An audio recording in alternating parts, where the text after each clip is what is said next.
How to fix application was unable to start correctly error on your Windows device. Hello guys, this is Atticus and welcome back to another tutorial video.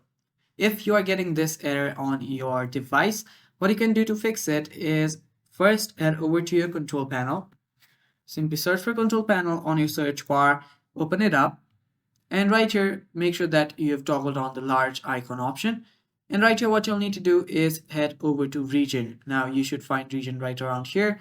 Open up region, and after you're on the region, head over to administrative, head over to change system locale, and here you'll need to change your system locale. Now make sure that you use the correct system location, and after you do that, tap on OK and tap on apply and then tap on OK again. Now that should fix the problem guys, but if it does not fix the problem, what you'll need to do is head over to control panel again, simply go to programs and features.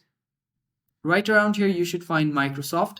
Now whichever device is causing you the problem, you'll simply need to head over there. So I'll just go to my Microsoft Word or Microsoft anything here. So I'll just go to this here, and what I'll do is I'll just open this up, right click on it, and there you should find an option that says repair.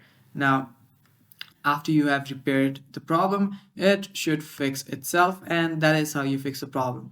And that is all for the video guys. Thanks for watching. Stay tuned for more, and bye bye. Take care.